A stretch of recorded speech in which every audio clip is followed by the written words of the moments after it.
সকল জাতির শ্রেষ্ঠ হওয়া সত্ত্বেও বেশিরভাগ মানুষই তার শ্রেষ্ঠত্ব ধরে রাখতে পারে না।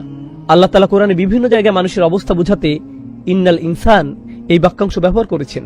কোরআনে ইন্নাল ইনসান শুধু এখানেই ব্যবহৃত হয়নি, মানুষের ব্যাপারে এই সম্বোধন অনেক জায়গাতেই করা হয়েছে। ইন্নাল ইনসান এটা দিয়ে কি বোঝানো হয়েছে? মানব জাতি সন্দেহাতীত ভাবে এরপর অন্য কিছু একটা, আল্লাহ এরপর কিছু বলেছেন, কোন একটা অবস্থার কথা বলেছেন। আমরা কোরআনে বেশ কয়েকটি জায়গায় আল ইনসানুল কাফুরুম মুবিন এটা পেয়েছি। নিঃসন্দেহে মানুষ সুস্পষ্ট ও পরিষ্কারভাবে অকৃতজ্ঞ এবং তার রবের প্রতি চূড়ান্তভাবে অবাধ্য। আমরা আরো পেয়েছি ইন্নাল ইনসানা খুলিকা হালুআ ইযা মাসসাহুশ শাররু জাযুআ ওয়া ইযা মাসসাহুল খায়রু মানুআ ইল্লাল মুসাল্লিন। মানব জাতিকে দুর্বল করে সৃষ্টি করা হয়েছে, খুবই ভগ্ন। সামান্য ভালো কিছু হলেই সে আনন্দে উচ্ছ্বাসিত হয়ে পড়ে, সামান্য খারাপ কিছু হলেই সে সব আশা হারিয়ে ফেলে। আল্লাহ বলেন কাল্লা ইন্নাল ইনসানা লা ইয়াতগা। কোনো সন্দেহ নেই যে একমাত্র মানুষই সত্যিকার ভাবে অবাধ্য হয়, মানুষই কেবল আল্লাহর বিরুদ্ধাচারণ করে। আর এখানে ভাষার অন্তর্নিহিত অর্থ হলো অন্য কেউ এর জন্য দায়ী নয়। বলবেন না যে সমাজ আমাকে অবাধ্য করেছে, শয়তান আমাকে অবাধ্য করেছে, কেউ না, মানুষ নিজেই অবাধ্য হয়েছে। তারপর তিনি বলছেন ইন্নাল ইনসানা লিরাব্বিহি লাকানুদ। মানুষ আর তার রবের মধ্যকার সম্পর্কে বলা হয়েছে সে খুবই অকৃতজ্ঞ, সে অবাধ্য হয়, সে অকৃতজ্ঞ, সে দুর্বল, সে তার রবের বিরুদ্ধাচারণ করে। মানুষ সম্পর্কে এই সকল বর্ণনা এসেছে, কিন্তু এর পরিণাম কি? পরিণাম এখানেই বলা হয়েছে ইন্নাল ইনসানা লাফি খুসর।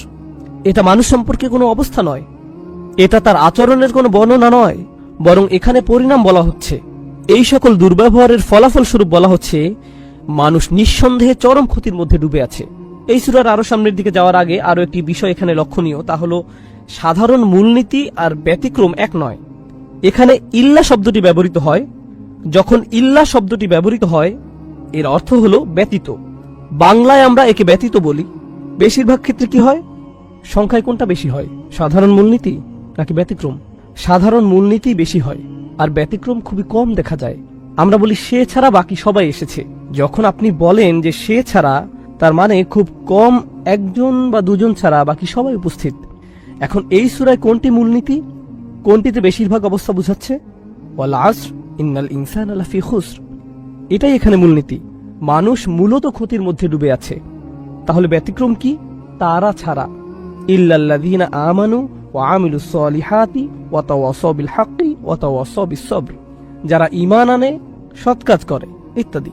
এসব ব্যতিক্রম উল্লেখ করার মাধ্যমে আমরা বুঝতে পারি এখানে অনেক মানুষের কথা বলা হচ্ছে না, এখানে খুব কম মানুষের কথা বলা হচ্ছে। মানুষের মধ্যে বেশিরভাগ ক্ষতির মধ্যে ডুবে আছে, এটাই হলো মূলনীতি। আর ব্যতিক্রম থাকবে খুব কম। আল্লাহ তাআলা আমাদের সেই ব্যতিক্রমদের অন্তর্ভুক্ত করুন। তাহলে আমরা জানলাম যে সূরা ৩ হচ্ছে তাফসীর ভঙ্গিতে বর্ণিত, আর এই সূরাটি হচ্ছে ইনজার অর্থাৎ সুসংবাদ বনাম সতর্কবাণী। আর এটি খুবই গুরুত্বপূর্ণ বিষয়। আরও একটি খুবই গুরুত্বপূর্ণ বিষয় হচ্ছে সূরা ৩-এ আজরের বর্ণনা এসেছে ইল্লাল্লাযীনা আমানু ওয়া আমিলুস সলিহাতি ফালাহুম আজর আজরু গায়রু মামনুন। এই সূরায় কোনো আজর নেই। আজর মানে হলো পুরস্কার। আল্লাহ বলেন তাদের এমন পুরস্কার দেওয়া হবে যার কোনো শেষ নেই, যার কখনোই ফুরাবে না। তখন তিনি এই শব্দটি ব্যবহার করেছেন। কিন্তু এই সূরায় কোনো পুরস্কারের বর্ণনা নেই, শুধু এটাই বলা হয়েছে যে এরা ছাড়া সব মানুষ অবশ্যই ক্ষতির মধ্যে আছে। কিন্তু তিনি বলেননি এই মানুষগুলো জান্নাতে যাবে এবং এই মানুষগুলো পুরস্কৃত হবে। তিনি এভাবে বলেননি। তারা কি পাবে তার কোনো বর্ণনা নেই, শুধু বর্ণনা এসেছে এই মানুষগুলো ক্ষতিগ্রস্ত হয়েছে আর এরা বেঁচে গিয়েছে। এটা কেমন জানেন? বাংলায় আমরা এটাকে বলি পরীক্ষায় পাশ করা। কেউ পেল 85 আর কেউ পেল 95, কেউ বা পেল 100, কেউ পেল এ বি সি, আবার কেউ কোনো মতে পাশ করলো তবে এফ পায়নি। এফ দিয়ে ফেল বুঝায়, তাই না? আপনাদের এখানে কি 33 পেলে পাশ হয়? আমি জানি না, কিন্তু 33 পেলে মূলত পাশ করা যায়। আপনি যদি 32 পান তাহলে আপনি ফেল করবেন। এখন আপনি যদি 30 পান কিংবা 25, 0 বা 10, তাহলে আপনি কোন গ্রেড পাবেন? এফ। এই সবই ফেল। শুধুমাত্র 33 বা এর বেশি পেলেই আপনি পাশ করবেন, ঠিক না? 33 বা তার বেশি। এই সূরায় পরীক্ষায় সেরা মার্কস পাওয়ার কথা বলা হচ্ছে না। অন্য সূরায় এটা এসেছে, সেখানে বলা হয়েছে জান্নাত কেমন, বাগানগুলো কেমন, সেখানকার ধন সম্পদ কেমন, এগুলো অন্য সূরায় আলোচনা হয়েছে। এই সূরার বিষয়বস্তু হলো কে ফেল না করে কোনো মতে পাশ করবে। আমি আপনাদেরকে এভাবে বললাম যাতে আপনারা সহজে বুঝতে পারেন। এই সূরায় বর্ণনা করা হয়েছে সবচেয়ে ন্যূনতম শেষ সীমা যে কোনো মতে পাশ করেছে তার বিষয়, কারণ যে এই ন্যূনতম বিষয়গুলো পূরণ করতে পারেনি সে নিশ্চয়ই ক্ষতিগ্রস্ত। সুতরাং এই সূরাটি জান্নাতের শীর্ষে কিভাবে যাওয়া যায় তা নিয়ে নয়, বরং কিভাবে জাহান্নাম এড়ানো যায় তা নিয়ে। এই সূরাটি সাফল্যের শিখর নিয়ে নয়, বরং কিভাবে ব্যর্থতা এড়ানো যায় তা নিয়ে।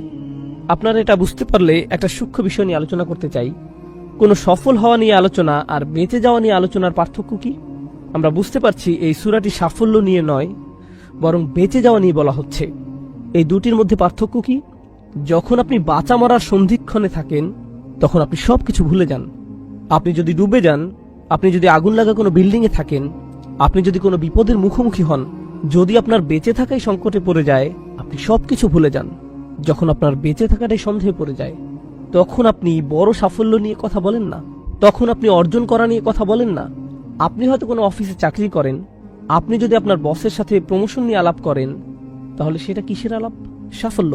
কিন্তু আপনি ধরুন একটা আগুনের মধ্যে আছেন, আপনি কি তখন বলেন যে আমি আগে প্রমোশন নিয়ে আলাপ করে নেই, আমি আগে ওটার সমাধান করি? এরকম কি কখনো হয়? হয় না। কারণ আপনি সাফল্য নিয়ে আলোচনা করেন না যতক্ষণ পর্যন্ত আপনার বেঁচে থাকা সুনিশ্চিত হয়। বুঝতে পারছেন? সুতরাং জান্নাতের শীর্ষে যাওয়া বা বড় সাফল্য নিয়ে আলোচনা করার আগে আমাদের নিশ্চিত করতে হবে যে আমরা ঠিক আছি, অন্তত পক্ষে আমরা বেঁচে আছি। এটাই এই সূরায় গুরুত্ব দিয়ে বলা হয়েছে। একদম ন্যূনতম শুধু বেঁচে থাকা। বেঁচে থাকা যার জন্য দুষ্কর, সে যদি বেঁচে থাকা ছাড়া অন্য কিছু নিয়ে কথা বলে, এর কোনো অর্থ হয় না। মনে করুন আপনি একটা বিল্ডিং থেকে বের হতে চান। বিল্ডিং এ 4টি দরজা আছে এবং এদের প্রত্যেকটিই বন্ধ। এই 4টি দরজা খোলার আগ পর্যন্ত আপনার অন্য কিছু নিয়ে ভাবা উচিত না।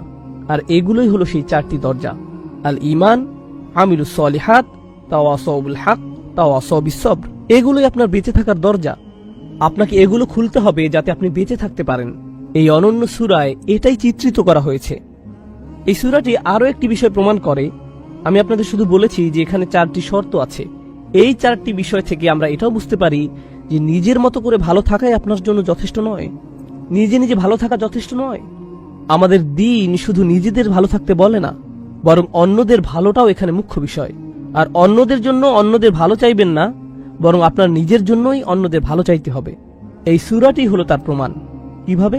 কারণ আল্লাহ বলেন আপনি ক্ষতিগ্রস্ত হবেন যতক্ষণ না আপনি আল ঈমান, আমিলুস সলিহাত করেন, যা নিজের জন্য। কিন্তু তাওয়াসাউ বিল হক, অন্যদের কাছে সত্য পৌঁছে দেয়া, একে অন্যকে সত্যের উপর অটল থাকতে বলা এবং ধৈর্য ধারণ করতে সাহায্য করা, এটা কি আপনার নিজের রইল? না, এটা অন্যদের জন্য। সুতরাং এটা প্রমাণ করে নিজেদেরকে বাঁচানোর জন্য অন্যদের জন্য কাজ করতে হবে। শাওকানী রাহমাহুল্লাহ এই সূরার উপর মন্তব্য করেছেন, আদ-দাআই ইলা দ্বীন ওয়া নাসিহা ফিদ-দ্বীন ওয়া আমর বিল মারুফ ওয়ান নাহি আনিল মুনকার। এই তাওয়াসাউ বিস সবর দিয়ে কি বোঝানো হচ্ছে? আপনি মানুষকে দ্বীনের দাওয়াত দিন, আপনি মানুষকে ভালো পরামর্শ ও উপদেশ দিচ্ছেন, এটাও তাওয়াসাউ বিস সবর। আপনি ভালো কাজের সাথে যুক্ত হচ্ছেন, ভালো কাজ করতে বলছেন, খারাপ কাজের প্রতি নিষেধ করছেন, প্রতিবাদ করছেন। এগুলো সবই আপনার বেঁচে থাকার জন্য জরুরি। আপনি মুসলিম হিসেবে সমাজের সমস্যাগুলো না দেখে শুধু আপনার নিজের ছোট গণ্ডিতে থাকতে পারবেন না। আপনাকে এগুলোর বিরুদ্ধে দাঁড়াতে হবে, অন্তত প্রতিবাদ জানাতে হবে। এই সূরার আরো কতগুলো ছোট বিষয় আমি বলবো, তবে এই সূরার সারমর্ম নিয়ে শেষ একটি বিষয় বলে তারপর আমি অন্যান্য শব্দগুলো বিশ্লেষণ করব। ইমাম শাফির দুটি মন্তব্য আমরা পাই। একটি হলো, মানুষ যদি শুধুমাত্র এই সূরার প্রতি আমল করত, এই সূরাটি তাদেরকে পথ দেখাতো, এটাই যথেষ্ট হতো। অন্য জায়গায় তিনি বলেন, কোরআনে যদি এই সূরাটি ছাড়া অন্য কিছু না বলা হতো তবু এটা যথেষ্ট হতো। শাফি রাহমাহুল্লাহ অনন্য মেধার অধিকারী ছিলেন। তিনি এই সূরায় এমন কিছু দেখেছিলেন যাতে তিনি বলেছিলেন এটাই মানুষের জন্য যথেষ্ট। আর যদি কেবল এই সূরাটি আমল করত, তিনি এই সূরায় এমন কিছু দেখেছিলেন যাতে তিনি বলেছিলেন এটাই মানুষের জন্য যথেষ্ট, তারা যদি কেবল এই সূরাটি আমল করত। এতে কি আছে যাতে এই সূরার এত গুরুত্ব যে তিনি এমন একটি মন্তব্য করলেন? সুবহানাল্লাহ, খুবই শক্তিশালী একটি কথা। আমি কিছু সার কথা বলতে চাই। তার মধ্যে একটি হলো খুসর, যা এখানে ব্যবহৃত হয়েছে, ও কোরআনের আরো দুটি শব্দের মধ্যে মিল রয়েছে। একটা শব্দ হচ্ছে খসারা, এটা সূরা নূহে আছে। আত্তাবাউ মাল্লাম ইয়াজিদহু মালুহু ওয়া ওয়ালাদুহু ইল্লা খসারা। ইল্লা খুসর নয়, বরং ইল্লা খসারা। খুসর শব্দমূল থেকে এটা এসেছে। কোরআনে বর্ণিত আরেকটি শব্দ হলো খুসরান। তাহলে 3টি শব্দ আছে, একটি হলো খুসর, আরেকটি খসারা, সবশেষ খুসরান। কিভাবে এগুলো একটি অপরটি থেকে আলাদা? আর এই সূরায় খুসর উল্লেখ করার মাহাত্ম্য কি? প্রথমে খুসারা শব্দটি নিয়ে আলোচনা করি। খুসারা অর্থ একটি ক্ষতির মধ্যে আরো একটি ক্ষতি যুক্ত হওয়া। একটা ক্ষতি ছিল, সেখানে আপনি আরো একটি ক্ষতি যুক্ত করলেন, এটাই খসারা। আল্লাহ যদি সেই শব্দটি ব্যবহার করতেন তাহলে অর্থ হতো আমরা ইতোমধ্যেই ক্ষতির মধ্যে আছি আর এতে নতুন ক্ষতি যুক্ত করছি। কিন্তু আল্লাহ এখানে খুসুর শব্দ ব্যবহার করছেন, তাহলে বোঝা গেল আমরা ক্ষতিতে ছিলাম না, কিন্তু আমরা নিজেদেরকে নতুন করে ক্ষতিতে ফেলছি। আমরা শুরুতেই ক্ষতিতে ছিলাম না। তাহলে আমরা দেখি খসারা, যার অর্থ হলো ক্ষতিগ্রস্ত অবস্থায় নতুন করে ক্ষতি, এটা কিভাবে কোরআনে ব্যবহৃত হয়েছে। অনুনাজ্জিলু মিনাল কুরআনি মা হুয়া শিফাউন ওয়া রাহমাতুল লিল মুমিনিন ওয়া লা ইয়াজিদু যালিমিনা ইল্লা খাসারা। তা সীমা লঙ্ঘনকারীদের ক্ষতি বৃদ্ধি করে। সীমা লঙ্ঘনকারীরা কি ইতিমধ্যে ক্ষতিতে আছে? হ্যাঁ, আল্লাহ এটাকে বাড়িয়ে দিয়েছেন। এটা এভাবেই ব্যবহৃত হয়েছে। আরেক জায়গায় আমরা পাই অবিশ্বাসীদের অবিশ্বাস তাদের শুধুমাত্র ক্ষতির দিকে নিয়ে যাবে, ক্ষতির উপর ক্ষতি হবে। তাদের প্রথম ক্ষতি কি ছিল? অবিশ্বাস করা। এরপর এই ক্ষতির উপর ক্ষতি হচ্ছে তারা বিশ্বাসীদের বিরুদ্ধে যা করে সেটা। এটাই ক্ষতির উপর ক্ষতি। তাদের অবিশ্বাসী তাদেরকে জাহান্নামে নেয়ার জন্য যথেষ্ট ছিল, কিন্তু যখন তারা বিশ্বাসীদের পরীক্ষায় ফেলল তখন তারা নিজেদের খাতকে আরো গভীর করে তুলল। সুতরাং খসারা শব্দটি এখানে উপযুক্ত। একইভাবে সূরা নূহে আমরা পাই ওয়াত্তাবাউ, এরপর মাল্লাম ইয়াজিদহু মালুহু ওয়া ওয়ালাদুহু ইল্লা খাসারা। তারা এমন একজনের অনুসরণ করছে যার ধন সম্পদ ও সন্তান সন্ততি কেবল তার ক্ষতিই বাড়িয়ে দেয়। অন্যভাবে বললে তারা এমন লোকের অনুসরণ করছে যারা মূলত ছিল ক্ষতিগ্রস্ত, এরপর এদের অনুসরণ করার কারণে তারা আরো ক্ষতিগ্রস্ত হয়ে পড়ে। তাহলে এটা হলো খসারা ব্যবহার না করে খুসুর ব্যবহার করার একটি মাহাত্ম্য। কিন্তু এরপর আরেকটি শব্দ হলো খুসরান, খুবই শক্তিশালী একটি শব্দ। খুসরান শব্দটি হলো আধিক্যবাচক শব্দ, গুরুত্ববাচক শব্দ। এটাও কোরআনে ব্যবহৃত হয়েছে। খুসরান মানে হলো ভয়াবহ ক্ষতি, প্রচন্ড ক্ষতি, অকল্পনীয় ক্ষতি। শব্দের শেষে আন থাকার কারণে এর অর্থে প্রচুর বুঝাবে। আরবিতে যখন কোনো শব্দের শেষে আন বসে এর অর্থে আধিক্য বুঝায়। যেমন আমরা বলি রহমান, তিনি শুধু দয়ালু নন, তিনি পরম দয়ালু। আমরা যখন বলি গদবান, এর মানে শুধু রাগ না, প্রচন্ড রাগ, উন্মত্ত ক্রোধ। অতএব যদি আমরা বলি খুসরান, এর মানে ভয়াবহ ক্ষতি, অকল্পনীয় পরিমাণ ক্ষতি। এবার আমরা দেখি এটা কোরআনে কিভাবে ব্যবহৃত হয়েছে। খসিরাত দুনিয়া ওয়াল আখিরা যালিকা হুয়াল খুসরানুম মুবিন। সে দুনিয়া ও আখিরাতে ক্ষতিগ্রস্ত হয়, এটি হলো চূড়ান্ত ক্ষতি। এটা কি চূড়ান্ত ক্ষতি না? এটা কিভাবে এত বড় ক্ষতি? এটা কোনো হালকা বিষয় নয়। সে শুধু একটা বিষয় হারায়নি, সে উভয়টিই হারিয়েছে, দুনিয়া ওয়াল আখিরা। সুতরাং এটা হলো ক্ষতির পরে ক্ষতি, এটাই চূড়ান্ত ক্ষতি, খুসরানুম মুবিন। একইভাবে কোরআনে আমরা দেখতে পাই আল্লাহ বলছেন কুল ইন্নাল খাসিরিনা আল্লাযীনা খাসিরু আনফুসাহুম ওয়া আহলিহিম ইয়াওমাল কিয়ামাহ। বলো, নিশ্চয়ই তারা ক্ষতিগ্রস্ত যারা কিয়ামত দিবসে নিজেদের ও তাদের পরিবার বর্গকে ক্ষতিগ্রস্ত পাবে। আর এটাই হলো চূড়ান্ত ক্ষতি। সুতরাং মানুষের আসল ক্ষতি এই দুনিয়ায় হবে না, বরং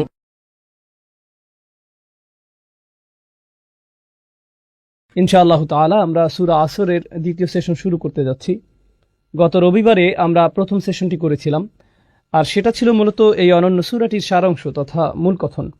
যেহেতু আমাদের বেশিরভাগই এই সূরাটি মুখস্থ জানেন, এই সূরাটি মাত্র 3টি আয়াতের সমন্বয়ে গঠিত, যা কোরআনের সবচেয়ে ছোট সূরাগুলোর একটা। আর এতে এমন কিছু আছে কোরআনে যা বারবার বলা হয়েছে। ইনশাআল্লাহ তাআলা আজকে আমরা এর সারাংশ শেষ করে এর প্রতিটি শব্দের বিশ্লেষণে যাব। একই সাথে ইতিহাসের শ্রেষ্ঠ উলামাদের মন্তব্যও জানব, যেগুলো তারা এই সূরা নিয়ে তাদের তাফসিরে লিখে গিয়েছিলেন।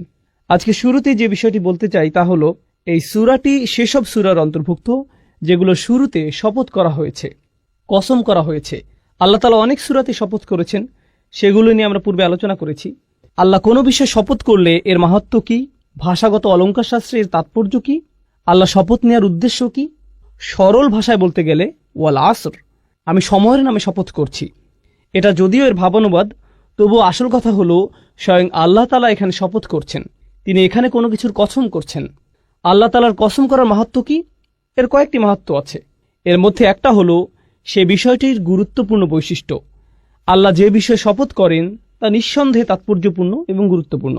এটা মুফাসসিরদের থেকে পাওয়া একটা বৈশিষ্ট্য। এখানে এই বিষয়টি বোঝানো হয়েছে। এর কারণ কি? অনেক হাদিসে আমরা দেখতে পাই, উদাহরণস্বরূপ বলা যায় লা তাসুবুদ-দাহর ফাইন্নাল্লাহা হুয়াদ-দাহর। খুবই বিখ্যাত একটা হাদিস। এই ধরনের হাদিসগুলো সহিহ বুখারী বা সহিহ মুসলিমই পাওয়া যায়। এগুলো খুবই প্রচলিত। কখনো সময়কে অভিশাপ দিও না, কারণ স্বয়ং আল্লাহই হলেন আদ-দাহার, তিনি নিজেই সময়। আল্লাহ নিজেকে সময়ের ঊর্ধ্বে হিসেবে বর্ণনা করেছেন। অতএব সময়কে অভিশাপ দিবেন না, এটা আসলে একটা ঐশ্বরিক গুণ। সুতরাং আমাদের কখনো এমন বলা উচিত নয় যে আরে ভাই সেদিন একটা খারাপ দিন ছিল, কিংবা এটা একটা বাজে বছর। সময়ের ব্যাপারে এরকম বিশেষণ ব্যবহার করা হয়। রাসূল সাল্লাল্লাহু আলাইহি সাল্লাম খুব পরিষ্কার ভাষায় এমন করতে নিষেধ করেছেন। অতএব একভাবে এটা বোঝা যায়, এবং সেটা হলো আল আসর হুয়াদ-দাহার, আল্লাহ আসরের কসম করেছেন। আর এর প্রায় একই অর্থ হচ্ছে আদ-দাহার, যা কোরআনে এসেছে। অতএব এটা তাৎপর্যপূর্ণ, এটা গুরুত্ববহ, এমন কিছু যা আলোচনার দাবি রাখে। অন্যভাবে বললে আল্লাহ মানবজাতির প্রতি সময়ের গুরুত্বের ব্যাপারে দৃষ্টি আকর্ষণ করেছেন, এটা একটা অর্থ। দ্বিতীয় অর্থ হলো আমরা শপথের উদ্দেশ্য বিধিও নিয়ে আলোচনা করছি। আরবি পরিভাষায় এটা হলো মুকসাম বিহি, মুকসাম আলাইহি। আমি এর দ্বারা যা বুঝেছি তা হলো, খুব সংক্ষেপে বোঝানোর চেষ্টা করি। কেউ বলল আমি আল্লাহর নামে শপথ করছি যে আমি এই কাজটি করিনি। এটা একটা বড় বাক্য, আমি আল্লাহর নামে শপথ করছি যে আমি এই কাজটি করিনি। এখানে শপথের বিধেয় হলো আল্লাহ শব্দটি। তাহলে উদ্দেশ্য কি? আমি কাজটি করিনি। তাহলে এখানে একটা উদ্দেশ্য, অপরটি বিধেয়। এই সূরাতেও শপথের একটা বিধেয় রয়েছে, সেটা কি? ওয়াল আসর। তাহলে উদ্দেশ্য কি? ইন্নাল ইনসানা লাফি খুসর। আল্লাহ বলেন তিনি সময়ের নামে শপথ করছেন, কালের নামে শপথ করছেন। তারপর তিনি ঘোষণা দিয়েছেন যে সকল মানুষ চরম ক্ষতির মধ্যে ডুবে আছে। সুতরাং এখানে বিধেয় হলো সময়, আর উদ্দেশ্য হচ্ছে মানুষের চরম ক্ষতির মধ্যে থাকা। কোরআনে বা প্রাচীন আরবি অলঙ্কার শাস্ত্রে যখন এভাবে বলা হয়, বিধেয়কে আসলে উদ্দেশ্যের প্রমাণস্বরূপ হিসেবে ধরা হয়। একে এভাবেই দেখা হয়, বিধেয় হলো উদ্দেশ্যের প্রমাণ, এটা হলো উদ্দেশ্যের দলিল। অন্যভাবে বললে, আপনি যদি বলেন মানুষ ক্ষতির মধ্যে রয়েছে, কেউ হয়তো বলল আপনার প্রমাণ কি? এই সূরার আলোকে মানুষের ক্ষতির মধ্যে থাকার প্রমাণ কি? মানুষের দেউলিয়া হয়ে যাবার প্রথম প্রমাণ কি? সময় নিজেই এর প্রমাণ। মানুষ সব সময় কোন জিনিসটি হারাচ্ছে? সময়, রাইট? এটা এমন একটা সম্পদ যা আমরা কখনোই ধরে রাখতে পারি না। আমরা কখনোই এই ঘন্টা, এই সময়, এই সেকেন্ড এগুলো ধরে রাখতে পারি না। এটা চলে যাচ্ছে, আর এটা এভাবে চলে যেতেই থাকবে। এটা এমন কিছু নয় যে আপনি সঞ্চয় করে রাখবেন, পরে প্রয়োজন মতো ব্যবহার করবেন। আর বলে রাখি, আমরা কিন্তু অনেক সময় ইতিমধ্যেই হারিয়ে ফেলেছি। আপনি আপনার জীবনের পেছনের দিকে তাকালে দেখতে পাবেন আপনার জীবনে অনেক সুযোগ ছিল যা আপনি কাজে লাগাননি। আপনি আপনার সময়কে সুন্দরভাবে কাজে লাগাতে পারতেন, কিন্তু আপনি লাগাননি। আপনার এই সুযোগ ছিল, সেই সুযোগ ছিল, কিন্তু আপনি পুরোপুরিভাবে আপনার সময়কে কাজে লাগাননি। সুতরাং সময়ের আফসোস আপনি ইতিমধ্যেই করেছেন, কিন্তু আপনার এই আফসোস থেকে শিক্ষা নিয়ে ভবিষ্যতে একে ভালোভাবে কাজে লাগানোর ব্যাপারে মনোযোগী হতে হবে। কিন্তু এখানে আল্লাহ দুটো জিনিসকে একসাথে জুড়ে দিয়েছেন। মানব জাতির ক্ষতির ব্যাপারটি যার সাথে জুড়ে আছে সেটা হলো সময়, যা অপরটির প্রমাণস্বরূপ। সূরা আসরকে বোঝার আরেকটি উপায় হলো, আমরা একটু পরে ইমাম শাফির মন্তব্য পড়ব। সূরা আসর দিয়ে বিভিন্ন জাতির প্রাণ বোঝানো হয়েছে। কোন জাতির পুরো সময়কালকে উল্লেখ করে এটা। কোন জাতির উত্থান পতন কিভাবে হয় আপনারা জানেন, কোন জাতির উত্থান পতন কিভাবে হয় আপনারা জানেন। অতএব যখন আল্লাহ ওয়াল আসর শব্দটি ব্যবহার করেন, তিনি শুধু একটা দিনের সময় বোঝাননি, বা কোনো একজন মানুষের জীবনকেই নয়, বরং একটা জাতির পুরো সময়কে বুঝিয়েছেন। আর কোন জাতির এই উত্থান পতনই হলো এর প্রমাণ যে মানুষ ক্ষতির মধ্যে নিমজ্জিত আছে। ইতিহাস নিজেই মানুষের ক্ষতিতে ডুবে থাকার একটা প্রমাণ। ওয়াল আসর ইন্নাল ইনসানা লাফি খুসর, এটা দিয়ে আল্লাহ এটিই বুঝিয়েছেন। আরো সামনে আগালে আমরা মুকসাম বিহি, মুকসাম আলাইহি এর আরো একটা উদাহরণ দেখতে পাই। এখানে শপথের বিধেয় হচ্ছে এর উদ্দেশ্যের একটা সাক্ষী। এটা কিছুটা ভিন্ন ব্যাপার। আমরা দুটি বিষয়ের কথা বলেছি। বিধেয় হলো উদ্দেশ্যের প্রমাণ, এটা একটা ব্যাপার। দ্বিতীয় বিষয় হচ্ছে বিধেয় হচ্ছে উদ্দেশ্যের একটা সাক্ষী। অন্যভাবে বলতে গেলে আল্লাহ উদ্দেশ্যের বিপরীতে একটা সাক্ষী নিয়ে আসলেন। সূরা আসরকে আমরা এভাবে বুঝতে পারি, আল্লাহ সময়কে কোনো কিছুর সাক্ষী হিসেবে এনেছেন। কিসের সাক্ষী হিসেবে এনেছেন? এটাই যে কোনো সন্দেহ ছাড়াই মানুষ ক্ষতির মধ্যে আছে। এর মানে কি? এর মানে সমগ্র মানবজাতি। মুফাসসিরদের সরাসরি মন্তব্য পড়লে এটা আরো পরিষ্কার হবে, কিন্তু এখন আমরা এটা সংক্ষেপে বুঝতে পারি। আমরা মানুষেরা বিভিন্ন বিষয়ের দিকে দৌড়াই। আমরা এমন বিষয়ের প্রতি দৌড়াই যাতে আমাদের জীবনের আসল উদ্দেশ্যই হারিয়ে যায়। এই সূরার আগের সূরাটিতে এই বিষয় আলোকপাত করা হয়েছে, আলহাকুম আত-তাকাসুর। এটা আপনাকে ভ্রষ্ট করে, মাত্রাতিরিক্ত চাওয়া, প্রয়োজনের অতিরিক্ত চাইতে থাকা। এটা আপনাকে আপনার আসল উদ্দেশ্য থেকে ভ্রষ্ট করে। বেশিরভাগ মানুষই ভুল জিনিসের পেছনে দৌড়াতে গিয়ে আসল উদ্দেশ্যের প্রতি উদাসীন। তারা ভুল জিনিসের দিকে ছুটছে। এখন আমরাই কি প্রথম মানুষ যারা সম্পদের পিছনে ছোটে, বা সুন্দর বাড়ির প্রতি ছোটে, অথবা সুন্দরী কোনো মেয়েকে বিয়ে করতে আগ্রহী, ইত্যাদি ইত্যাদি? যাই হোক, আমরাই কি প্রথম মানুষ যারা এসবের পেছনে ছুটছে? নাকি পূর্বের মানুষেরাও এসবের পেছনে ছুটেছে? তারাও ছুটেছে। তারা এগুলোকে সফলতা ভেবে এসবের পেছনে ছুটেছে। যখন তারা এগুলো পাবে তারা সফল হবে। আর আল্লাহ সময়কে সাক্ষী হিসেবে নির্ধারণ করেছেন, যাতে আমরা দেখি পূর্ববর্তীরা এসবের পেছনে ছুটেছে আর ব্যর্থ হয়েছে। অন্যরা এসেছে, তারাও এসবের পিছনে ছুটেছে এবং ব্যর্থ হয়েছে। পরের লোকেরাও এসেছে এবং একই কাজ করেছে। হাজার বছর ধরে শত শত প্রজন্মের লোকেরা একের পর এক এই একই কাহিনী চলে আসছে। আল্লাহর এক অসাধারণ সৃষ্টি এইসব ঘটনা অবলোকন করছে। এটা একের পর এক এসবের সাক্ষী হয়েছে। আর আমাদের বেলায়ও এমনটা ঘটেছে। অন্যভাবে বললে মানব জাতির করুণ পরিণতির সাক্ষী হচ্ছে সময়। পরিশেষে আল আসর শব্দটির ব্যাপারে বলবো, আমরা এর ভাষাগত বিশ্লেষণে গেলে এটা আরো পরিষ্কার হবে। তবে আমরা এখনো এর সারাংশ পর্যালোচনা করছি। এর সারাংশের আরো একটি ব্যাখ্যা হলো, আসরের অন্যতম অর্থ হলো এমন সময় যা শেষ হয়ে যায় বা শেষের সময়। এমনকি আসরের নামাজও দিনের শেষাংশে পড়া হয়, তাই না? যখন সময় শেষ হয়ে যায়। আর ঐতিহাসিকভাবে বললে প্রাচীনকালে, বিশেষ করে আরব সমাজে, আসরকে ধরা হতো এমন সময় হিসেবে যখন ব্যবসায়ী বা পর্যটকরা খুব তাড়াহুড়া করত। যখন রাত নেমে আসতো তখন তারা অনেক বিপদের আশঙ্কা করত। হয়তো তারা তাদের সম্পদ হারিয়ে ফেলতে পারে, এমন ভয় পেত। সুতরাং বেশিরভাগ হাসাল এবং বাসাল হতো আসরের সময়। সেটা ছিল সবচেয়ে ব্যস্ত এবং তাড়াহুড়ার সময়। এমনকি এটাও শপথ হিসেবে নেওয়া হয়েছে। আল্লাহ দিনের অন্যান্য সময় শপথ হিসেবে ব্যবহার করেছেন। তিনি বলেন, অসুবহি ইযা আসফার ওয়াল ফাজরি ওয়া লায়ালিন আশর ওয়াদ-দুহা। এগুলো দিনের বিভিন্ন সময়ের বর্ণনা। আল্লাহ দিনের ভিন্ন সময়ের বর্ণনা দিয়েছেন। তিনি দিনের বিভিন্ন সময়ের কসম করেছেন। এমনকি ওয়ান নাহারি ইযা তাজাল্লা, রাইট, দিনের বেলার বর্ণনা। কিন্তু আসরের বর্ণনার বিশেষত্ব হচ্ছে এটা এমন সময় যা দিয়ে তাড়াহুড়া করা বোঝায়। অন্যভাবে বলতে গেলে এই সূরার সামনের দিকে আমরা পড়ব, আল্লাহ আমাদেরকে যা করতে বলেছেন তা সম্পূর্ণ করার জন্য আমাদের অনেক সময় হাতে নেই। এটা একটা জরুরি অবস্থার মতো, যা করার তাড়াতাড়ি করতে হবে। কারণ আমরা আমাদের জীবনের ভোর পার করে এসেছি।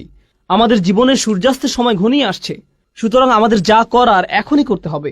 আমাদের সময় শেষ হয়ে যাচ্ছে, সময় ফুরিয়ে যাচ্ছে। এই ধারণাটি ছোট একটা শব্দ আল আসর দিয়ে বোঝানো হয়েছে। সুতরাং এই শপথের শেষ মাহাত্ম্য হচ্ছে এতে তাড়াতাড়ি করার কথা বলা হয়েছে। এখানে বেশ কজন আলেমের মধ্যে মুফতি মুহাম্মদ শফি অন্যতম, যিনি সূরা আসরের মানুষের যে ক্ষতির কথা চিত্রিত হয়েছে তার তুলনা করেছেন এমন একজনের সাথে যে বরফ বিক্রি করছে। প্রাচীনকালে তো ফ্রিজ ছিল না, তাই না? সুতরাং বরফ বিক্রেতার তো খুব বেশি সময় নেই, আর এটা দ্রুত গলে শেষ হয়ে যাচ্ছে। তাকে এই সময়ের মধ্যেই ক্রেতার কাছে পৌঁছাতে হবে এবং এগুলো বিক্রি করতে হবে। আর যদি সময় ফুরিয়ে যায় তাহলে এই সকল পরিশ্রম বৃথা যাবে। অতএব তার যে কাজ তা তাড়াতাড়ি সম্পন্ন করতে হবে। এই সূরার মাঝের আয়াতের সারাংশ নিয়ে আমরা পরে আলোচনা করব। শেষ আয়াতটি নিয়ে একটা কথা এখানে বলতে চাই। মূলত সূরা আসরের শেষ আয়াতটিতে 4টি অংশ আছে, এমনটি ভাবা হয়। অবশ্যই সহজ করে দেখলে এমনই মনে হবে। ইল্লাল্লাযীনা আমানু প্রথম অংশ, আমিলুস সলিহাত দ্বিতীয় অংশ, ওয়াতাওয়াসাউ বিল হক তৃতীয় অংশ, ওয়াতাওয়াসাউ বিস সবর চতুর্থ অংশ। তাহলে এখানে 4টি শর্ত রয়েছে। প্রথম শর্ত হলো যারা ঈমান আনবে, দ্বিতীয় হলো যারা সৎ কাজ করবে, ভালো কাজ করবে, তৃতীয় হলো তারা তাদের সর্বোচ্চ চেষ্টা দিয়ে একে অপরকে সত্যের কথা বলবে, চতুর্থ হলো ধৈর্যের ব্যাপারেও তারা একই কাজ করবে। এগুলো হলো উল্লেখিত 4টি শর্ত। কিন্তু এর সারাংশ বোঝার জন্য আমরা এখন যে বিষয়টি বুঝবো তা হলো এই 4টি বিষয় হচ্ছে আসলে একটা বিষয়। এদেরকে দেখতে 4টি আলাদা বিষয় মনে হলেও এগুলো আসলে একটা বিষয়। এগুলো হলো লাজিম ও মালজুম। এগুলো আবশ্যিকভাবে একটা অপরটির সাথে যুক্ত। এগুলোকে আসলে আলাদা করা যায় না। আর আসলে বাকি সবকিছুই প্রথমটির ফলাফল, সেটা হচ্ছে ঈমান। প্রথম যে বিষয়টি বলা হয়েছে তা হলো ঈমান। আর এরপর আরো 3টি বিষয় বলা হয়েছে। আমরা এখানে শিখব যে যার সত্যিকার অর্থে ঈমান আছে তার সাথে বাকি 3টি বিষয় আবশ্যিকভাবে ঘটবে, অবশ্যই ঘটবে। আর যদি সেগুলো না হয় তাহলে ভাবুন কি পরিপূর্ণ হয়নি? ঈমান। অতএব কেউ যদি তার ঈমান আছে কিনা পরীক্ষা করতে চায়, সে সূরা আসরে বর্ণিত ঈমানের ন্যূনতম পরিমাণ যাচাই করে দেখতে পারে। ঈমানের ফলাফল কি? কেউ ঈমান আনলে এর পরে কি ঘটে? আমিলুস সলিহাত, তাওয়াসাউ বিল হক, তাওয়াসাউ বিস সবর। যদি এই বিষয়গুলো না ঘটে তাহলে নিশ্চয়ই ঈমানের কোথাও ঘাটতি আছে। আর বলে রাখি এই সবগুলোই একটি অপরটির সাথে গভীরভাবে জড়িত। ধরা যাক আপনি যদি দ্বিতীয় পয়েন্টটি নেন, আমিলুস সলিহাত, তারা সৎ কাজ করে। এরপরে কি আছে? তারা সত্যকে উপভোগ করে। তারা ভালো কাজ শুধু নিজেদের মধ্যে রাখে না, প্রচলিত অর্থে এই ভালো কাজ অন্যদের মধ্যেও ছড়িয়ে দেয়, সত্যকে অন্যদের মধ্যে ছড়িয়ে দেয়। অন্যভাবে বললে আপনি যদি সত্যিই ভালো কাজ করেন, এটা শুধু আপনার নিজের কাছে রাখা আপনার জন্য অসম্ভব হবে। এটা সম্ভব নয়। অবশ্যম্ভাবী ভাবেই আপনি এটা অন্যদের কাছে ছড়িয়ে দিবেন। এটাই ভালো কাজের নমুনা। আর যখন আপনি অন্যদের মধ্যে ছড়িয়ে দিবেন, আপনি কিছু মানুষ পাবেন যারা আপনার এই কাজকে পছন্দ করবে, আবার কিছু মানুষ পাবেন যারা আপনার এই কাজকে ঘৃণা করবে। আর যখন আপনি এমন কিছু মানুষ পাবেন যারা আপনার কাজকে ঘৃণা করছে, আপনি আবশ্যিকভাবে এই নিজের মধ্যে কি তৈরি করবেন? সবর। আপনার অবশ্যই এটা থাকতে হবে। এগুলো প্রত্যেকটি সম্পর্কযুক্ত বিষয়, এগুলো একটা অপরটির সাথে যুক্ত। আর সামনে এগুলো নিয়ে আমরা আরো যাচাই করবো ইনশাআল্লাহ তাআলা। এই জন্য এই সূরাটি ইমানের বিভিন্ন ফলাফলকে সবচেয়ে সুন্দরভাবে ফুটিয়ে তোলে, যা কোরআনে দু একবার এসেছে। কখনো আল্লাহ বলছেন আল্লাযীনা আমানু, আল্লাযীনা আমানু, শেষ, ব্যাস। কারণ বাকিটুকু কি? ইমানের ফলাফল। সুতরাং আপনি যদি ইমানকে ভালোভাবে বুঝতে পারেন, তাহলে বাকিটুকু এমনিই বুঝে যাবেন। কখনো আল্লাহ একটু বাড়িয়ে বলেছেন আল্লাযীনা আমানু ও আমিলুস সলিহাত, দুটি বিষয় বলা হয়েছে। কিন্তু এই সূরায় তিনি দুটি বিষয় বলেননি, তিনি চারটি বিষয় বলেছেন। আর আপনি যদি লক্ষ্য করেন, এগুলোর মধ্যে শেষের দুইটি কি? তাওয়াসাউ বিল হক, তাওয়াসাউ বিস সবর। এগুলো হলো মূলত কাজের বর্ণনা, এগুলো কাজ। সুতরাং আমিলুস সলিহাত একটা কাজ, তাওয়াসাউ বিল হক, তাওয়াসাউ বিস সবর, এই দুটিও হলো আমল, আমালাইন, এই দুটিও কাজ। অন্যভাবে বললে আমরা এখানে জানতে পারলাম যে আল্লাহ দুটি কাজের প্রতি আলোকপাত করেছেন। আমি গতকালও এটা নিয়ে বলেছি, আল্লাহ এখানে এমন দুটি বিষয়ের প্রতি আলোকপাত করেছেন যা সাধারণত মানুষ এড়িয়ে যায়। যখন তারা ভালো কাজের চিন্তা করে, যখন তারা ভালো কাজ করতে চায়, এগুলো তারা সাধারণভাবে ভাবে না। তাই এখানে এই দুটি বিষয় পরিষ্কারভাবে বলে দেওয়া হয়েছে, যাতে মানুষ বুঝতে পারে যে এগুলো হচ্ছে ন্যূনতম। তাওয়াসাউ বিল হক, তাওয়াসাউ বিস সবর, এগুলো সাথে জুড়ে দেওয়া হয়েছে। এখন আমি আপনাদেরকে একটা দৃশ্য কল্পনা করতে বলবো। আমি নিজেও এটা থেকে উপকৃত হয়েছি, যা আমার শিক্ষক ডক্টর আব্দুস সামি একটা দার্সে বলেছিলেন। ডক্টর ইসরারও এটা নিয়ে বিস্তারিত আলোচনা করেছেন। আমার কাছে এটা খুবই উপকারী মনে হয়েছে। আর সূরা আসরের তাফসিরে যাওয়ার আগে আমরা এর শিক্ষাগুলো নিয়ে আলোচনা করব, এর সারাংশ বুঝব। আমরা এই সূরার শিক্ষাগুলো একজন অমুসলিমের যৌক্তিক দৃষ্টিভঙ্গির আলোকে বোঝার চেষ্টা করব। যখন আপনি একটা সমস্যার সম্মুখীন হন, হয়তো কারোর সাথে বিবাদ, জীবনের কোনো সমস্যা, যে কোনো সুস্থ স্বাভাবিক মানুষ এই অবস্থায় সর্বপ্রথম কি করবে? সে সর্বপ্রথম যেটা করবে তা হলো তার সেই সমস্যাটির অবস্থাটি ভালোভাবে যাচাই করবে। প্রথম কাজ হলো এর আসল অবস্থা বোঝা, এর সত্যিকারের কারণ খুঁজে বের করা। আপনি নিশ্চয়ই মানুষ কি বলে তা দিয়ে এটা যাচাই করবেন না, আপনি নিজেই ঘেঁটে দেখবেন।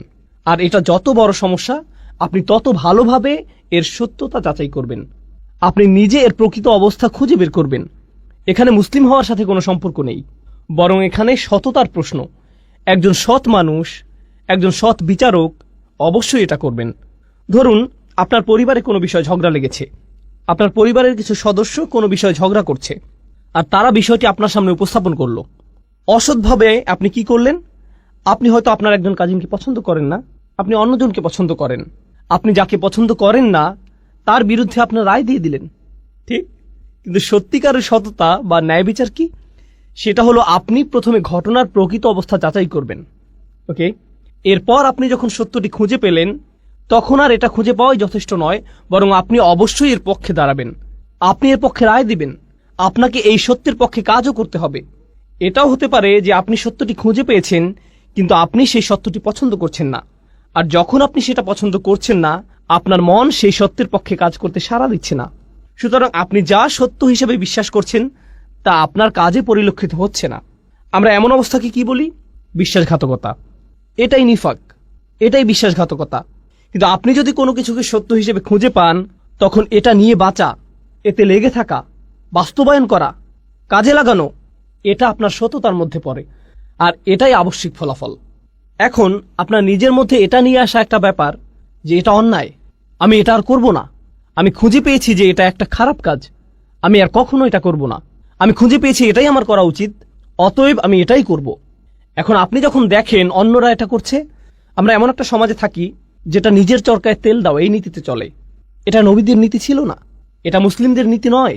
আমি বলতে চাচ্ছি, যদি নবীরা শুধু নিজেদের চরকায় তেল দিতেন, তাহলে নামাজ ও আল্লাহর জিকির ব্যক্তিগত হতো।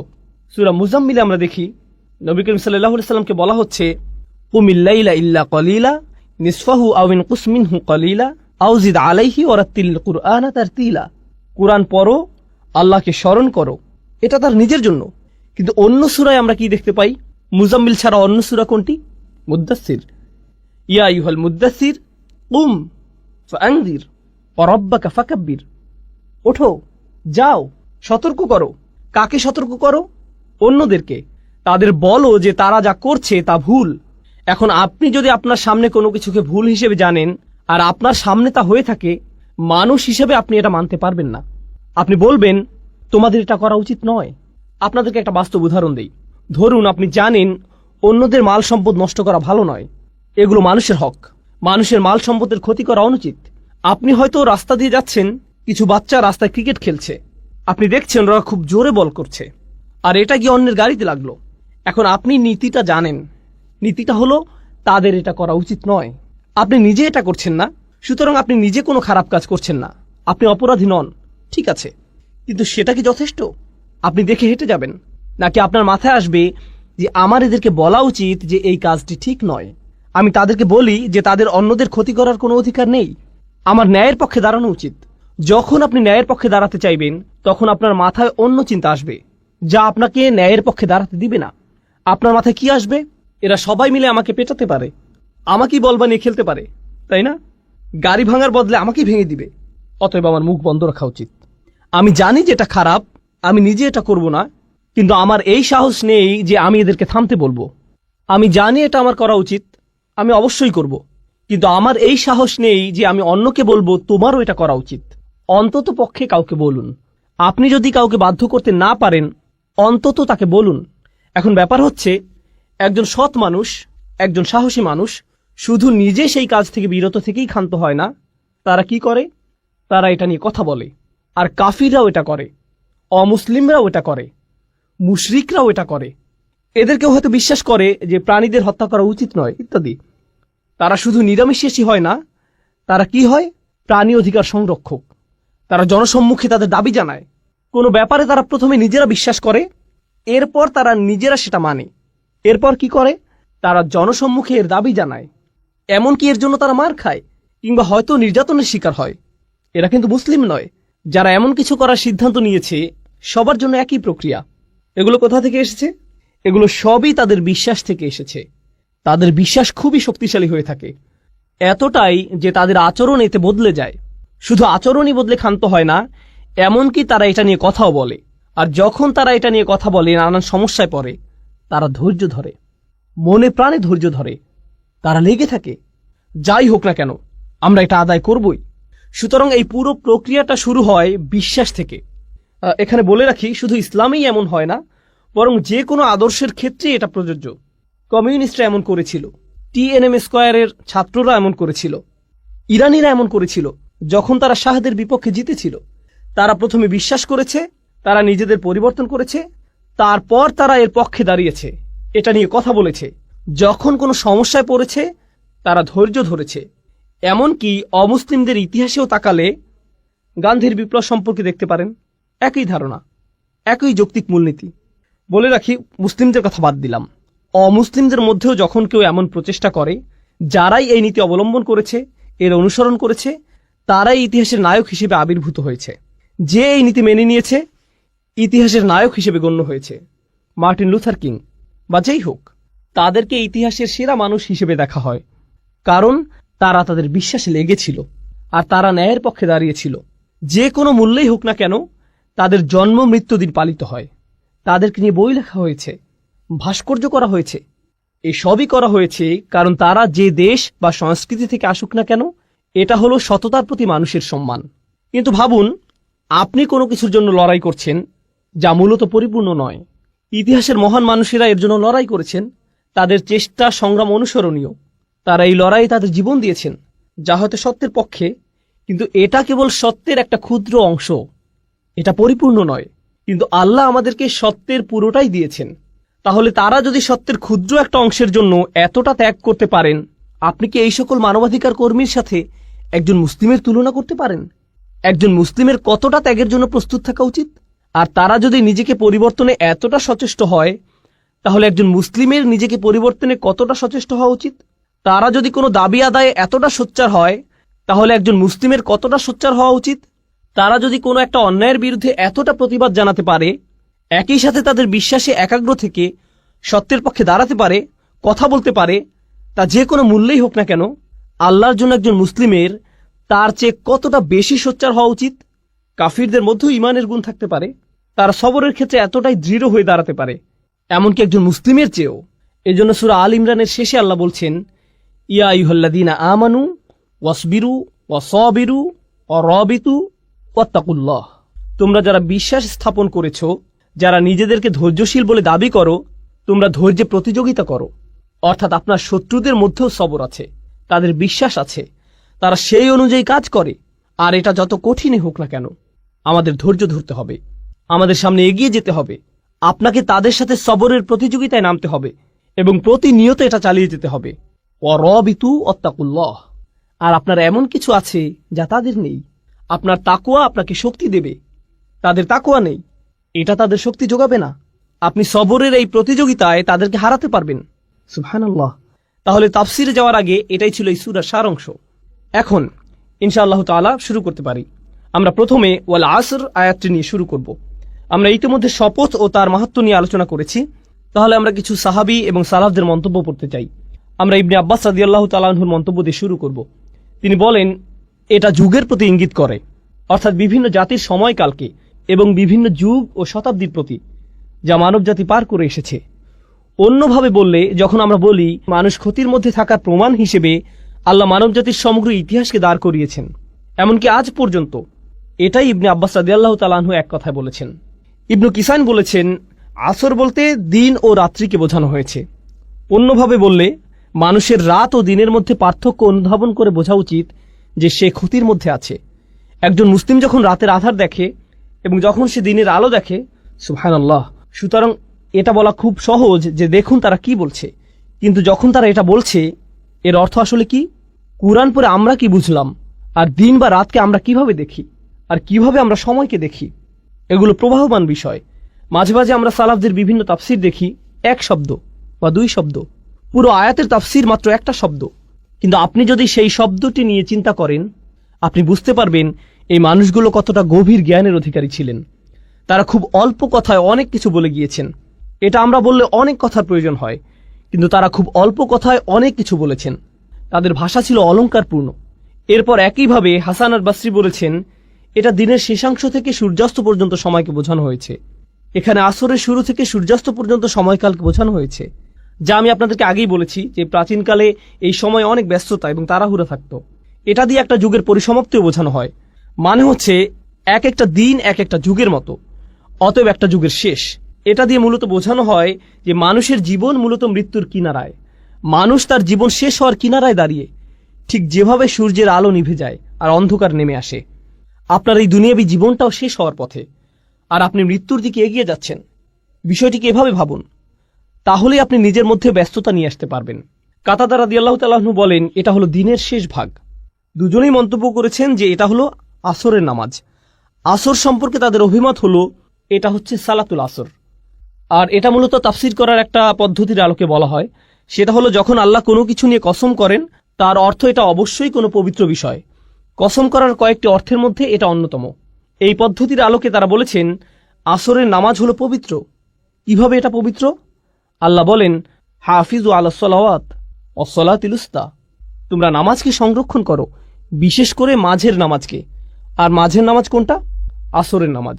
অতএব আল্লাহ এখানে আসরের নামাজের জন্য বিশেষভাবে একটা পয়েন্ট বলেছেন। আসরের নামাজের ব্যাপারে কেন তিনি বলেছেন? কারণ সেই সমাজের সাথে মিলিয়ে বলেছেন। সেই সমাজে কখন তারা সবচেয়ে বেশি ব্যস্ত থাকত? আসরের সময়। তখনই মিটিং হতো, আসল কাজটা তখনই করা হতো। দোকানপাট তখনই সবচেয়ে ব্যস্ত থাকত।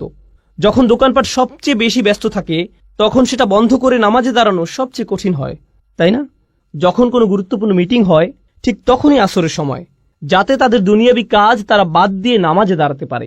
তাই আল্লাহ এখানে কসম করে বলছেন যে যদি তারা এটা না করতে পারে, তারা চরম ক্ষতির মধ্যে পড়ে যাবে। সুবহানাল্লাহ।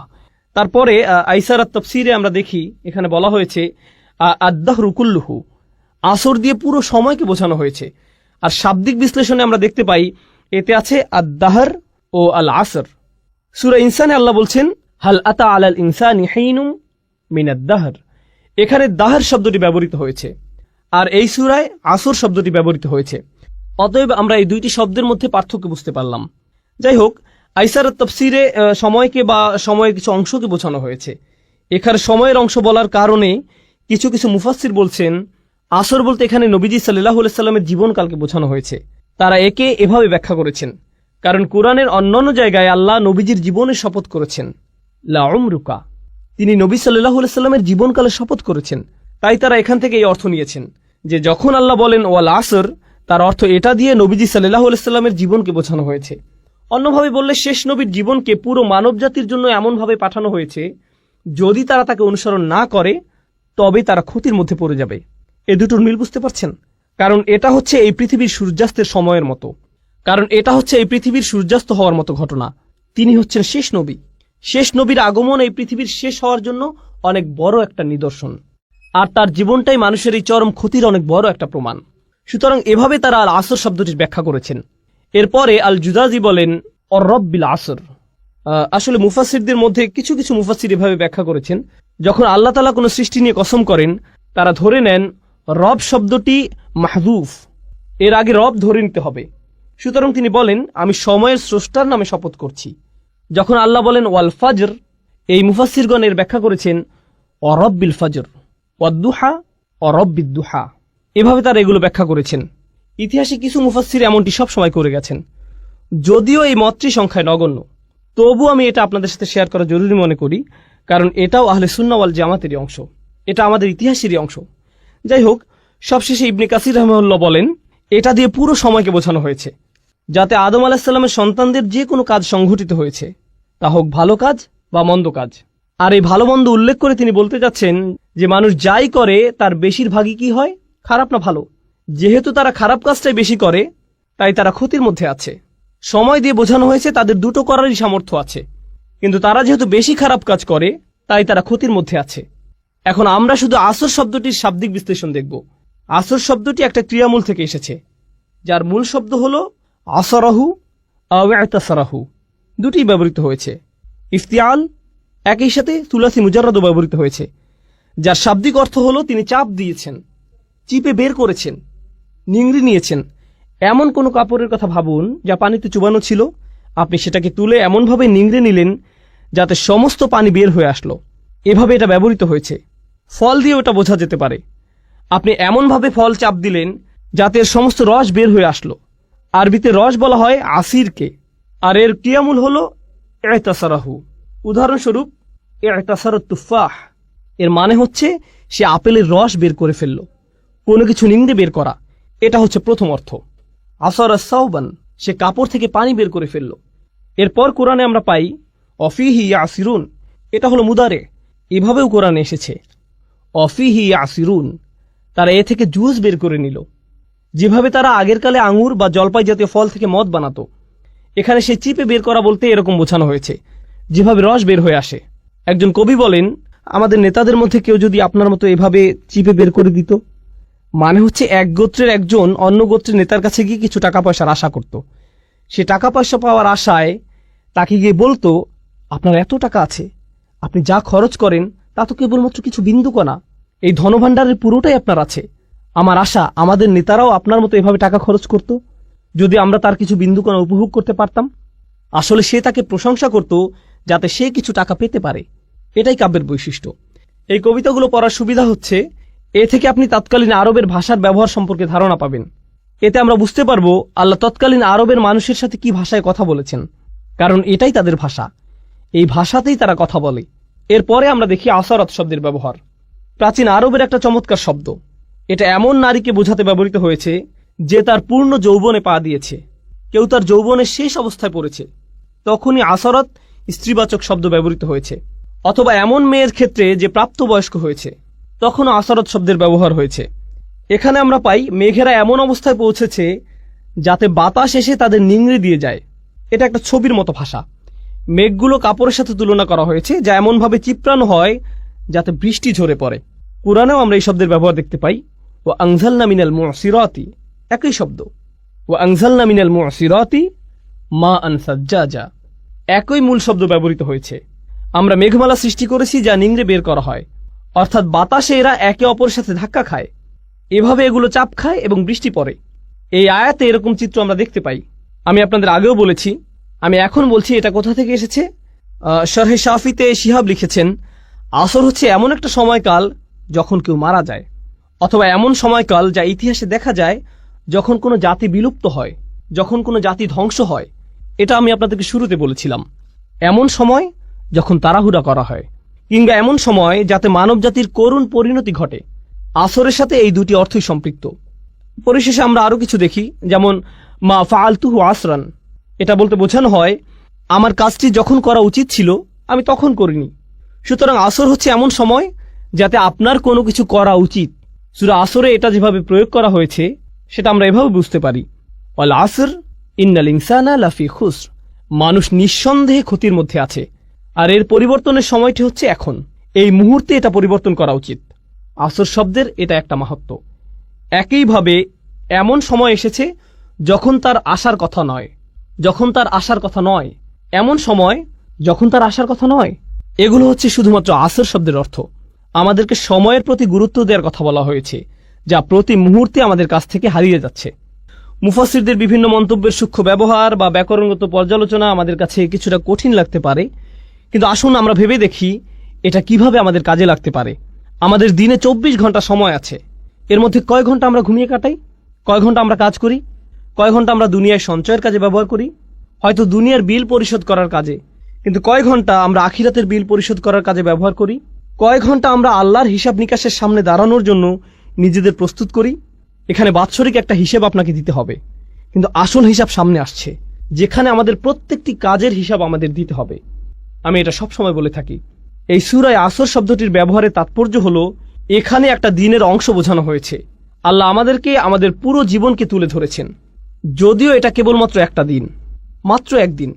আপনি যদি একদিনের জন্য আপনার জীবনকে পরিবর্তন করতে পারেন, তাহলে আপনি আপনার জীবনকেই পরিবর্তন করলেন। কারণ অনেকেই জানেন, অনেকে এখানে ফুল টাইম চাকরি করেন, অনেকে ফুল টাইম ছাত্র, অনেকে সবসময় বাসায় থাকেন।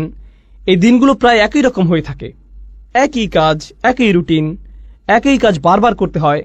তাহলে আপনি যদি আপনার দিনের একটা অংশকে পরিবর্তন করতে পারেন, আপনি আসলে আপনার জীবনের একটা অংশকে পরিবর্তন করলেন। আপনি আপনার জীবনের অংশই পরিবর্তন করলেন, আর এই পরিবর্তন করার সময়টা চলে যাচ্ছে। আমি আপনাদের একটা পরামর্শ দেব, এটা তাফসির নয়, বরং আমার নিজের পরামর্শ।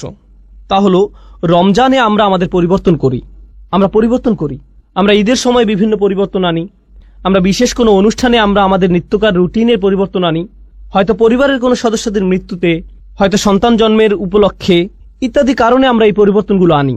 এরপরে আমরা আবার আমাদের রুটিনে ফিরে যাই, কারণ আমাদের কোনো তাড়াহুড়া কাজ করে না। আপনি দেখবেন, আপনি কখনো বলবেন না, আমি আগে ঠিক 9টায় কাজে যেতাম, আমি এভাবে কিছুদিন গিয়েছি, কিন্তু এখন আমি কিছুটা অলস হয়ে পড়েছি, এখন আমি 10টায় বা 11টায় যাই।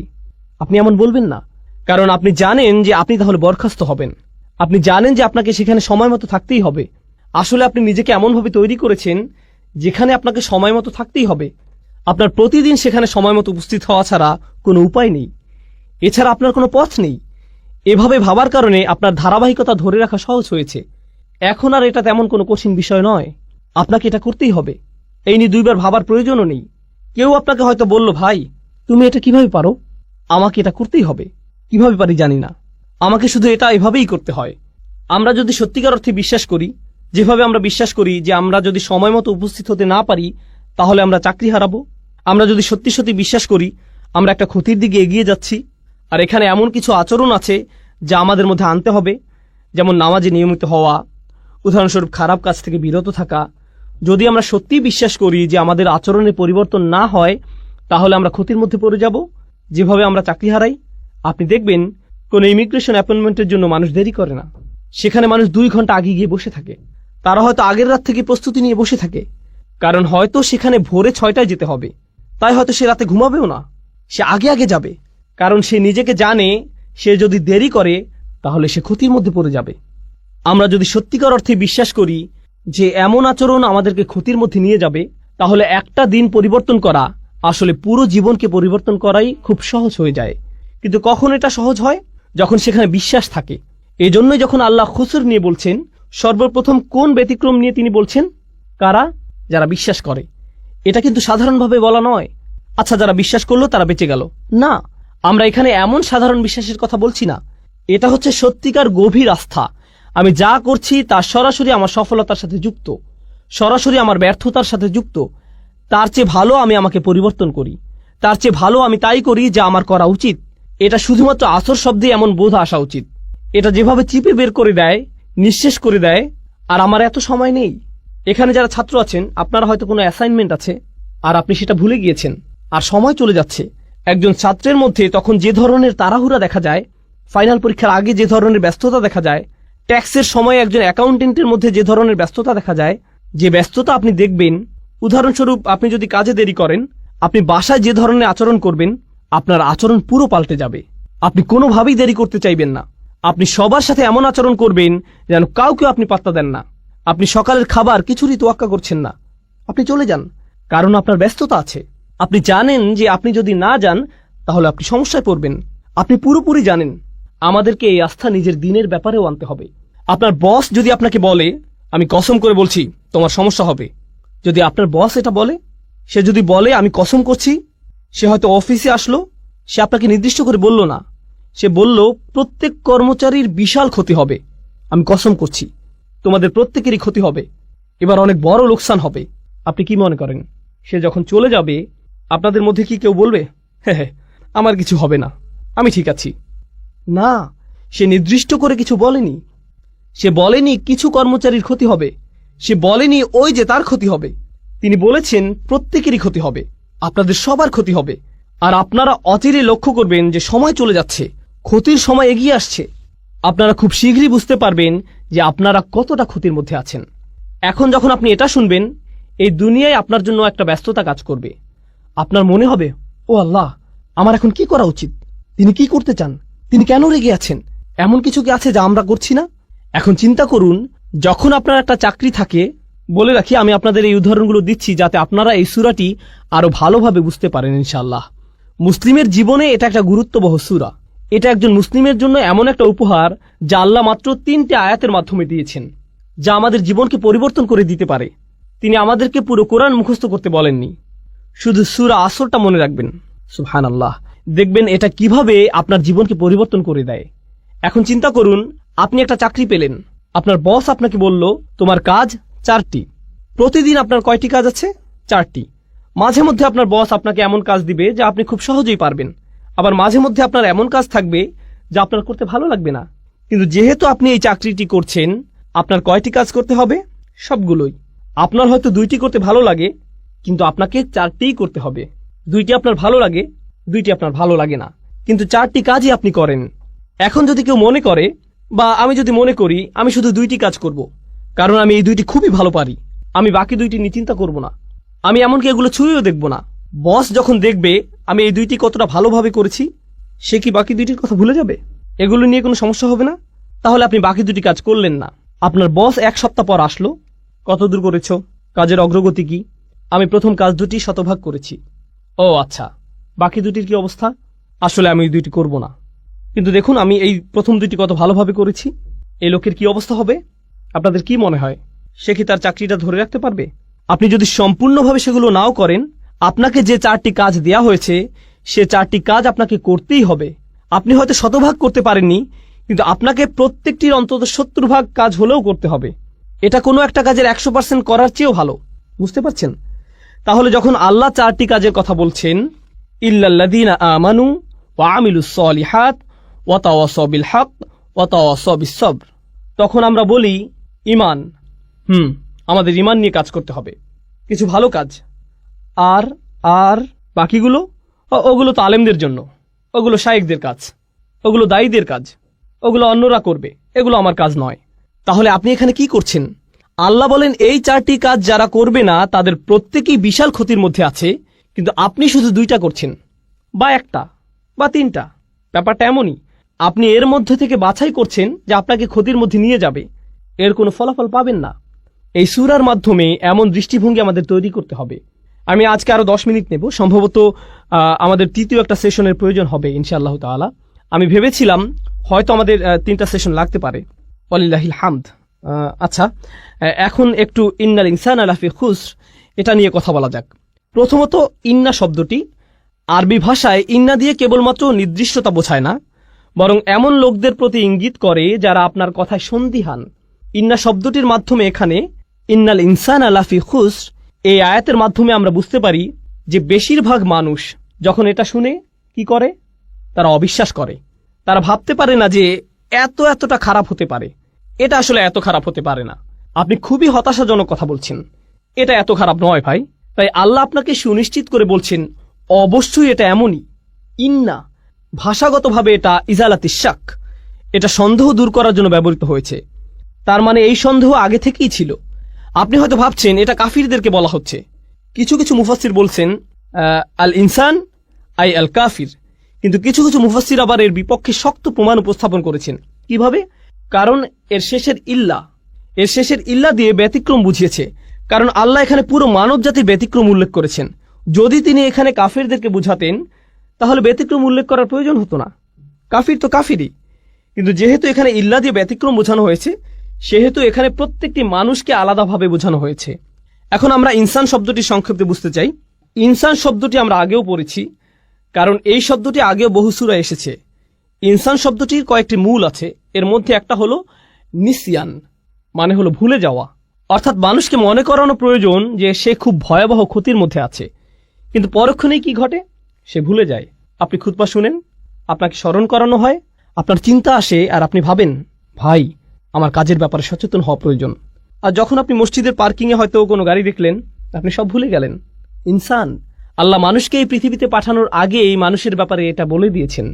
আলাস্তু বিরব্বিকুম ক্বালু বালা শাহিদনা। সূরা আরাফে তিনি বলেন, আমি কি তোমাদের প্রভু নই? আমরা বলেছিলাম হ্যাঁ অবশ্যই আপনি আমাদের প্রভু, আমরাই এর সাক্ষী। আমরা পৃথিবীতে আসার আগেই আল্লাহকে এই সাক্ষী দিয়ে এসেছি যে তিনি আমাদের প্রভু। আর এখন আমরা ভুলে গিয়েছি, আমাদের মনে নেই। আমরা লা ইলাহা ইল্লাল্লাহ বলার গুরুত্ব হারিয়ে ফেলেছি। মুহাম্মদ রাসূলুল্লাহ সাল্লাল্লাহু আলাইহি সাল্লাম এই বলার শক্তি হারিয়ে ফেলেছি, আমরা ভুলেই গেছি। সুতরাং ইনসান শব্দটি এখানে ফার্দদের সমর্থক হিসেবে এসেছে, আলাদা ব্যক্তি। আর নাফস লোকটি, কিছু শব্দ আছে যেগুলো সমর্থক, আল বাশার মানুষ, আর নাস, কিন্তু এখানে এসেছে ইনসান। এর দুইটা তাৎপর্য আছে। একটা হলো আমাদের ভুলে যাওয়ার প্রতি ইঙ্গিত, আর দ্বিতীয় হলো ইনসান শব্দটি দিয়ে আলাদা ব্যক্তি বোঝায়, যা হলো ইসমে জিন্স। এর মাহাত্ম্য হলো এই শব্দটি দিয়ে দুটি বিষয় বোঝানো হচ্ছে। এটা সমগ্র মানব জাতিকে সম্পৃক্ত করে, আবার একই সাথে এটা একক বোঝায়। এখানে শিক্ষণীয় একটা বিষয় আছে। ইনসান শব্দটির ব্যাপারে ছোট একটা বিষয় বলে আজকে শেষ করবো ইনশাআল্লাহ। তা হচ্ছে দায়িত্বের ব্যাপ্তি নিয়ে। মনোবিজ্ঞানে দায়িত্বের ব্যাপ্তি বলে একটা কথা আছে। এখানে যারা আছেন আমি আপনাদের সহজ করে বাড়ির উদাহরণ বা একটা ক্লাসরুমের উদাহরণ দিব। আমার বাসায় আমার বাচ্চারা আছে, আলহামদুলিল্লাহ আমার 5 জন সন্তান আছে। তারা সারা বাড়ি ছুটাছুটি করে। আমি যখন বাসা থেকে বের হয়ে যাই তখন যদি বলি দুষ্টুমি করো না, এটা বলে যদি দরজা বন্ধ করে দিই, আমি শুধু বললাম দুষ্টুমি করো না, তারা কি দুষ্টুমি করবে না? করবে। এটাই হচ্ছে দায়িত্বের ব্যাপ্তি। কিন্তু আমি দরজা খুলে যদি বলি হুসনা তোমার বোনকে জ্বালাবে না, ওয়ালিয়া দেয়ালে আঁকবে না, হুদা চিৎকার করবে না, আহমেদ ঘুমাতে যাও, আমি যদি নির্দিষ্ট করে বলি, তাহলে কি তারা তাদের দায়িত্বের ব্যাপারে বেশি সচেতন হবে না? অবশ্যই। যদি আমি সাধারণভাবে বলি তাহলে কি হবে? এটা নিশ্চয়ই অন্য কারো ব্যাপারে বলছে, তাহলে আমি ঠিক আছি। বুঝতে পারছেন? শিক্ষক ক্লাসে বললেন, ছাত্ররা হয়তো অনেক চেঁচামেচি করছে, শিক্ষক বললেন সবাই চুপ করো, সবাই কি চুপ করবে? কিন্তু শিক্ষক যদি একজনকে নির্দিষ্ট করে বলেন, বাকিদের জন্য উদাহরণ তৈরি করেন, সবার চিৎকার বন্ধ। বলে রাখি শিক্ষকদের জন্য এটা একটা ভালো পরামর্শ। আপনি একজনকে বলবেন করিম তুমি কি এভাবে কথা বলতেই থাকবে, একজনকে বলেন, সবার তখন কি হবে বলুন তো? সবাই চুপ। কেন? আপনি নির্দিষ্ট করে বলেছেন। এখানে দায়িত্বের কোনো প্রসারণ নেই, এখানে কোনো ভাগ নেই। আর বেশিরভাগ সময়ই যখন কাউকে দায়িত্ব দেয়া হয় সে ভাবে এটা গুরুত্বপূর্ণ, কিন্তু অবশ্যই অন্য কেউ আছে যে এটা করতে পারে। হ্যাঁ, এখানে সমস্যা আছে। ধরুন শিক্ষক ক্লাসে প্রবেশ করলেন, এসে বললেন তোমরা বিশাল সমস্যায় পড়তে যাচ্ছ। এটা কিছুটা ভয়ের, কিন্তু আমি যদি করিমকে বলি করিম তুমি জানো না তুমি কতটা সমস্যায় পড়তে যাচ্ছ, এটা কি করিমের জন্য অনেক বেশি ভয়ের না? অবশ্যই, তাই না? তাহলে এখানে যদি বলা হতো ইন্নান নাস আলা ফি খুসর, মানুষ ক্ষতির মধ্যে আছে, এটা একরকম। কিন্তু এখানে এসেছে ইন্নাল ইনসানা লাফি খুসর, প্রত্যেক এক এবং একক আলাদা ব্যক্তি ক্ষতির মধ্যে নিমজ্জিত আছে। তাহলে যখন কেউ এই আয়াতটি শুনবে তার কার ব্যাপারে ভাবা উচিত? তার নিজের ব্যাপারেই, অন্যদের কথা বাদ। অন্যরা এখানে আসবে না, আমি নিজেই বিশাল ক্ষতির মধ্যে আছি। আমার এই মুহূর্তে অন্য কারো ব্যাপারে ভাবা উচিত না, আমার শুধু নিজের কথাই ভাবা উচিত। যখন নিজেদের আমল প্রসঙ্গে আসে, যা বিচারের দিনে আমাদেরকে বাঁচিয়ে দিতে পারে, এখানে কোনো ছাড় দেওয়া যাবে না।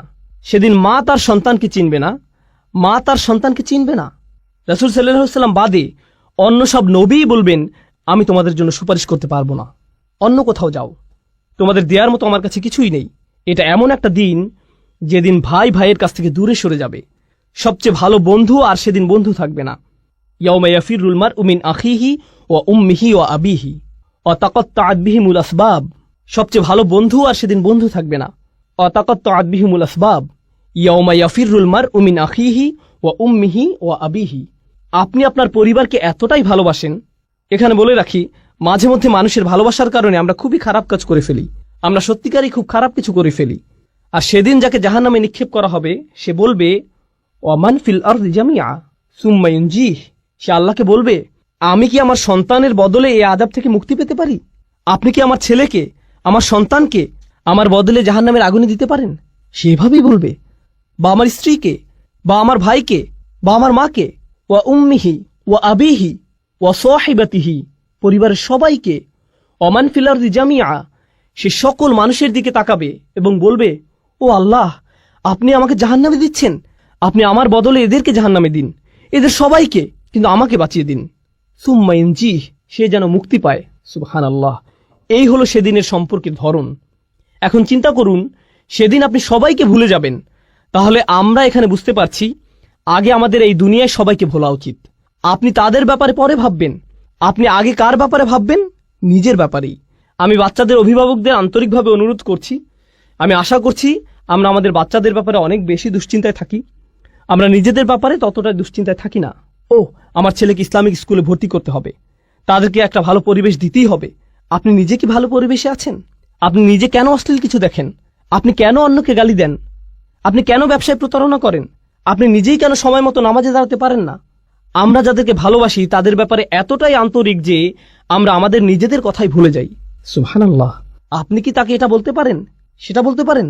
তারা ইমামদের কাছে আসেন, আলেমদের কাছে আসেন, আপনি কি আমার সন্তানকে উপদেশ দিবেন? কেন, আপনার নিজের কি কোনো উপদেশ প্রয়োজন নেই? ও রিয়েলি? কারণ আমার মনে হয় আপনি যদি আপনার সন্তানকে বড় করেন, সবার প্রথমে আপনার উপদেশের প্রয়োজন।